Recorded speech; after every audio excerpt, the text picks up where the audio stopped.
of the Lord is in this place. I can feel a mighty power and a grace. There's a holy hush around us.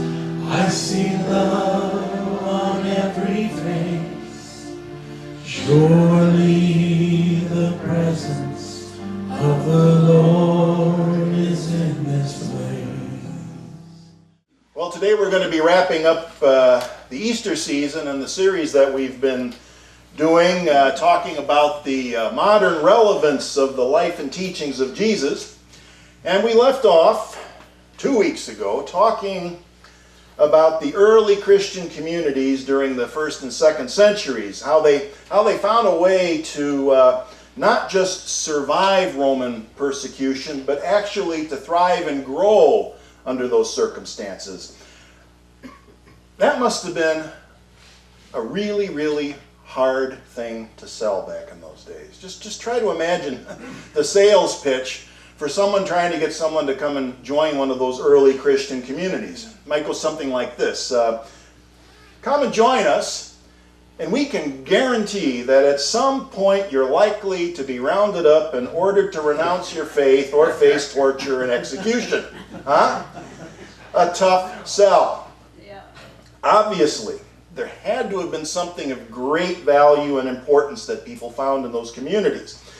And exactly what that was is probably a bit complicated, but I think it's safe to say that it had to be something that was beyond just the promise of an eternal reward in exchange for all of the suffering and persecution in this life.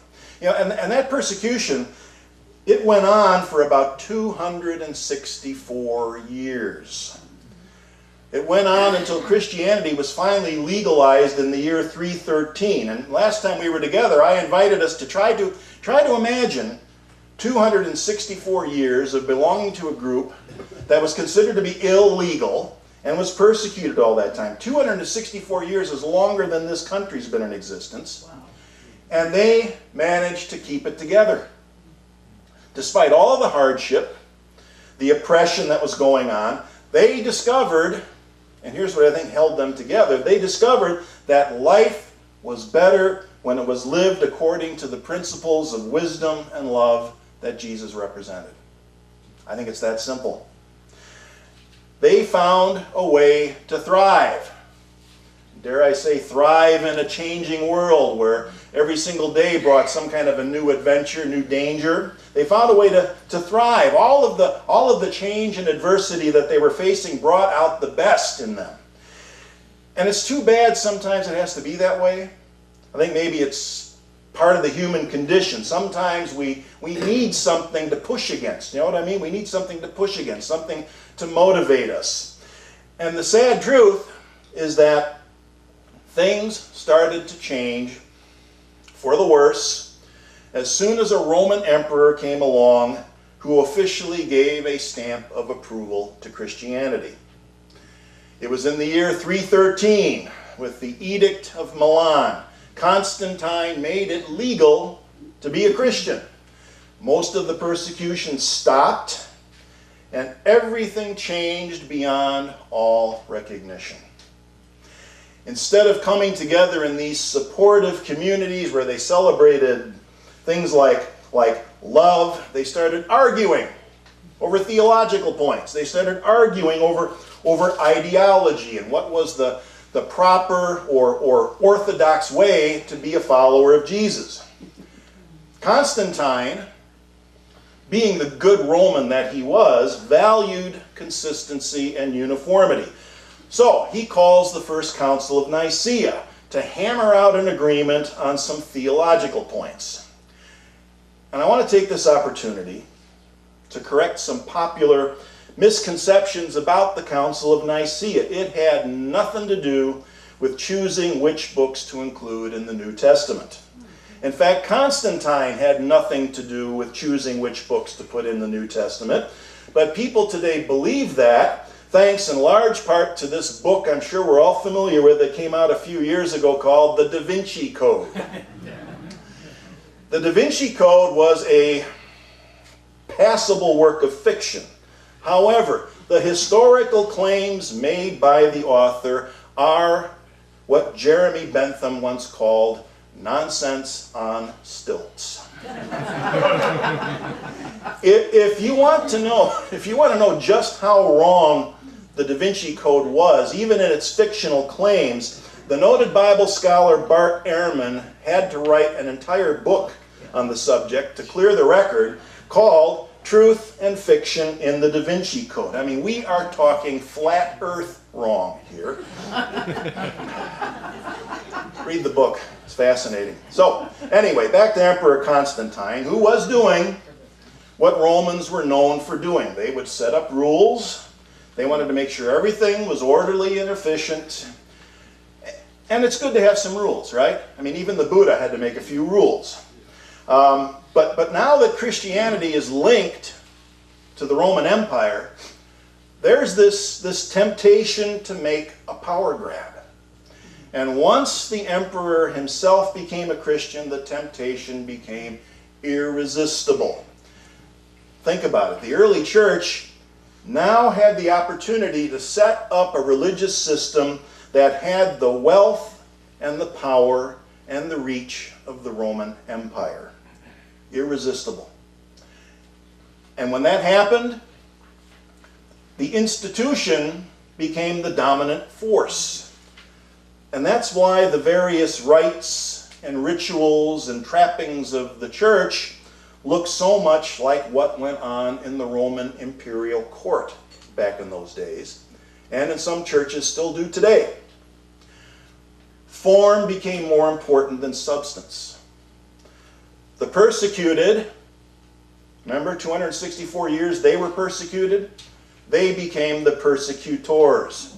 Crusades, Inquisition, Calvinism, slavery, genocide, manifest destiny. Hard to find much of what Jesus taught in any of those things. And they went on for centuries. But one thing didn't change. One thing remained intact. The core ideas, they're still there. They always were. In places and pockets here and there, people remembered that the substance is more important than form. The real goal of the life teachings of Jesus was to establish these communities that celebrated joy and love. But that takes work. It's hard. And when things became easy for the early Christian communities, that's when things changed for the worse. But the ideas are still there. And I'm thinking maybe it's going to take yet another Reformation to bring them back to the forefront. And maybe this next Reformation will rediscover and reapply those core ideas that were so compelling that people were literally willing to risk their lives to be a part of that community for 264 years.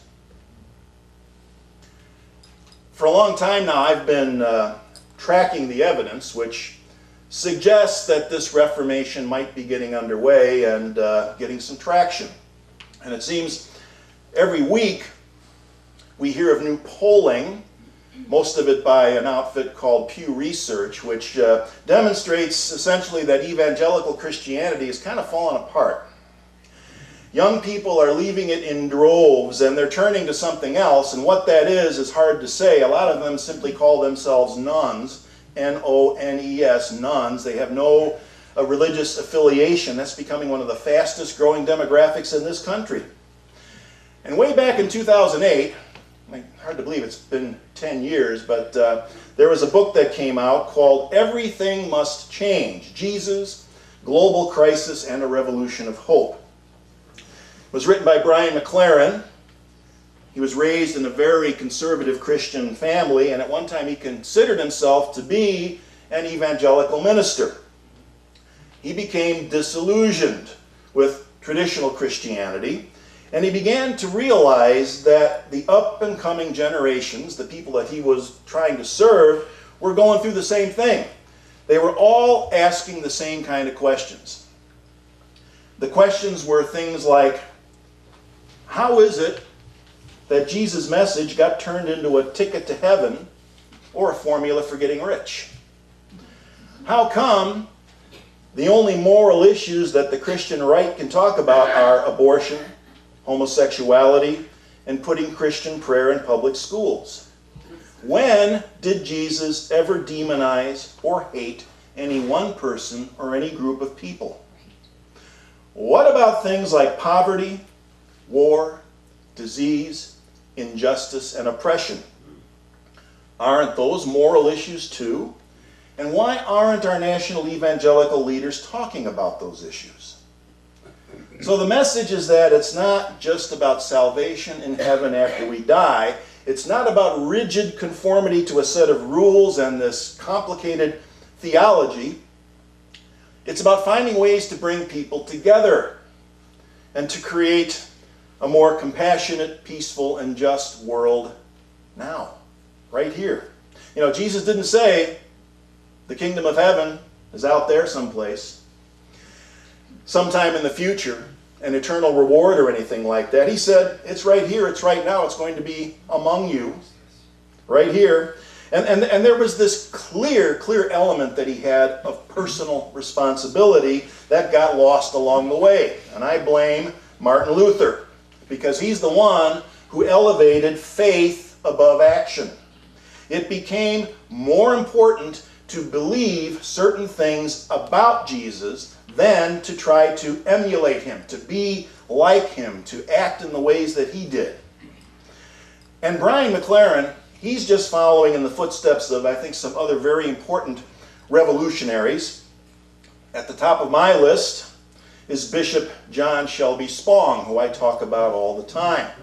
He's a retired bishop of the Episcopal Church, former Archbishop of the Diocese of Newark, New Jersey, and considering the number of controversial books that he's written, it was amazing that he was never tried for heresy or anything like that. He was able to retire from his position as Archbishop, continues writing today. He challenges traditional Christianity in the world today. So I'm going to show a 3-minute video segment, just in case you've never experienced him. We've had him at many conferences back at Unity Village. Just to give you an idea, just to listen to how gentle and yet clear and persuasive he can be. See how much of this resonates with what we talk about in Unity. What? Projector's off. Oh, that's okay. Start it up again. I don't think hell exists. I happen to believe in life after death, but I don't think it's got a thing to do with reward and punishment. Religion is always in the control business. And that's something people don't really understand. It's in the guilt-producing control business. And if you have heaven as a place where you're rewarded for your goodness and hell as a place where you're punished for your evil, then you sort of have control of the population. And so they create this fiery place, which has quite literally scared the hell out of a lot of people throughout Christian history. And it's part of a control tactic. But wait a minute, you're saying that hell, the idea of a place under the earth or somewhere where you're tormented for an eternity, is actually an invention of the church. I think the church fired its furnaces hotter than anybody else. But I think there's a sense in most religious life of reward and punishment in some form. The church doesn't like for people to grow up, because you can't control grown-ups. That's why we talk about being born again. When you're born again, you're still a child. The people don't need to be born again. They need to grow up. They need to accept their responsibility for themselves and the world.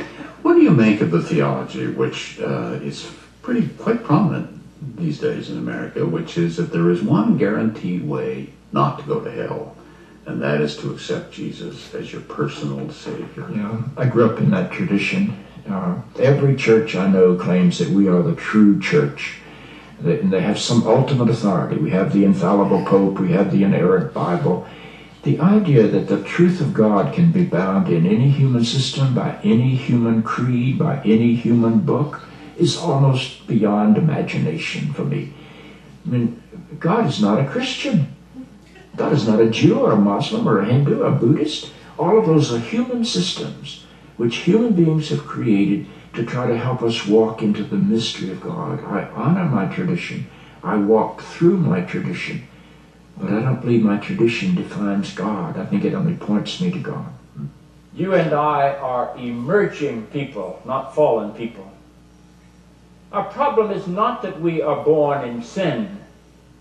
Our problem is we do not yet know how to achieve being fully human. The function of the Christ is not to rescue the sinners, but to empower you and to call you to be more deeply and fully human than you've ever realized there was the potential within you to be. Maybe salvation needs to be conveyed in terms of enhancing your humanity rather than rescuing you from it. Life is a startling and wondrous experience. And eventually, I think we're going to discover that God is unfolding through the life of our consciousness and our self-consciousness and is not a parent figure up in the sky. But I believe because I'm related to something that is not bound by time and space, that I will share in whatever God's eternity is. Okay.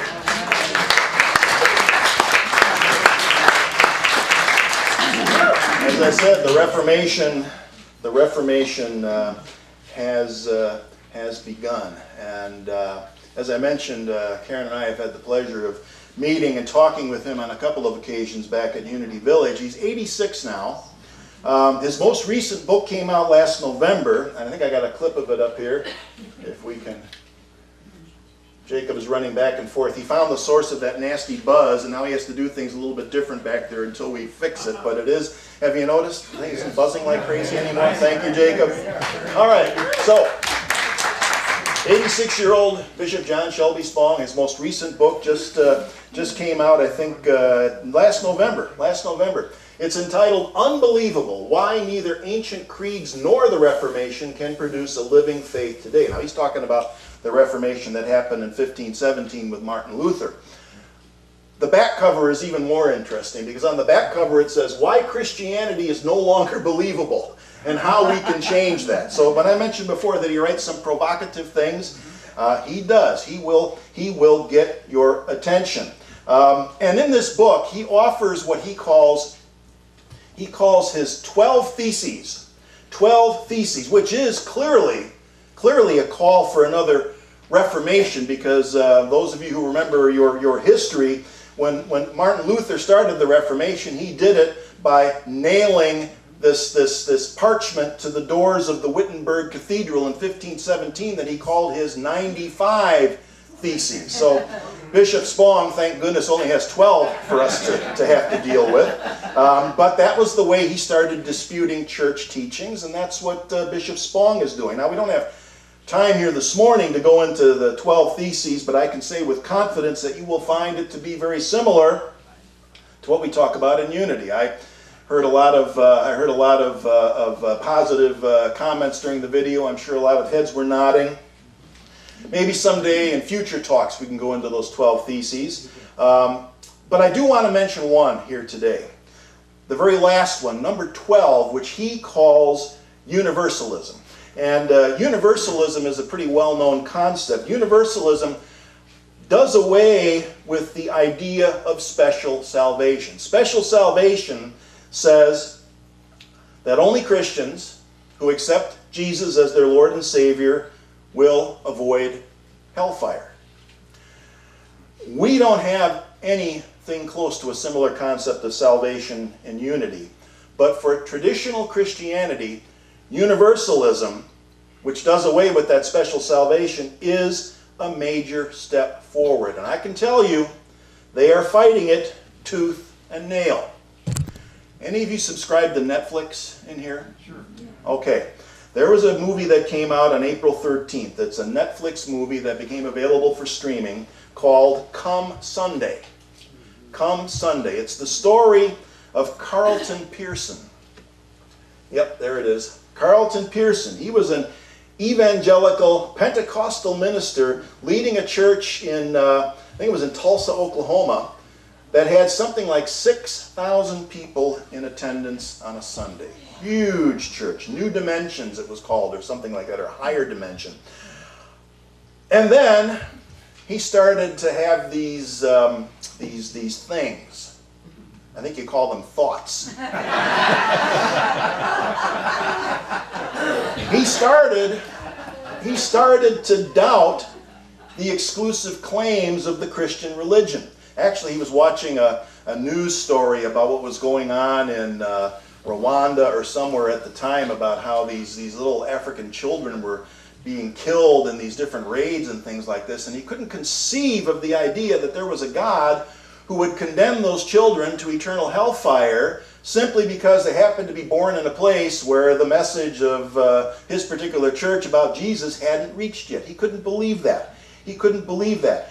And so he started doubting the claims of Christianity about religion and salvation, and eventually he stated in public that he doubted the existence of hell as a place of eternal torment, and he said that hell is created on earth by human depravity and behavior.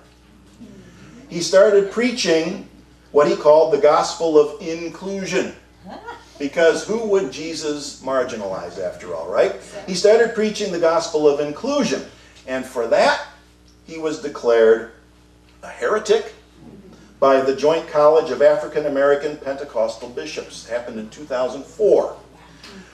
Well, after that his congregation deserted him. They lost their building to foreclosure, and he had to start from scratch. Way to go, Christians. Let's see, I think this is how they covered it on TV. Yeah, here it is. Ministry falls after declaring hell doesn't exist. So, as you might guess, Carlton Pearson is a great admirer of Bishop Spong. And I think this is a good reminder that change does not come quickly or easily, but change is in the air. And incidentally, Carlton Pearson is going to be one of the keynote speakers at our annual Unity Conference this coming June. Can we go? Sure. Yeah, you can go. The sign-up is still available. I don't know that they have rooms available still at the actual place, but yeah, I'm sure they'll. Where? It's in Kansas City. Lenexa, actually, outside of Kansas City. Yeah. So, if you get a chance to watch this movie, it's about an hour and 45 minutes long. It's really fascinating because it displays something that I find really difficult to wrap my brain around. The idea that there were so many people in that church of over 6,000 people, so many people who considered it to be a deal killer, right? Universalism was a deal killer. They had to have this God who would condemn innocent people to eternal torture because they hadn't heard the right theology and accepted Jesus as their Lord and Savior. That just kind of blows my mind, but there it is, which is why the Reformation is happening. It's not easy. There's a lot of pushback, but I think as we can see from Bishop Spong, and Brian McLaren, Carlton Pearson, and many other people I can name, it's in good hands. It has begun. There may be reactionary forces here and there, but they are going the way of the dinosaur. Dinosaurs in search of a tar pit, as a friend of mine once said. So today I'm going to give the last word to Bishop Spong and his vision of the future of Christianity. He says, if this institution is to live into the future, it must recover its original meaning and identity. It must shed those aspects of its past that are divisive, condemning, and authoritarian. It must abandon creeds and tribal oneness in favor of universal inclusiveness. It must use its formulas to include, never to ban. In short, to live into the future, the Christian church must become a universal community. In other words, Christianity isn't just for Christians anymore. See you next week.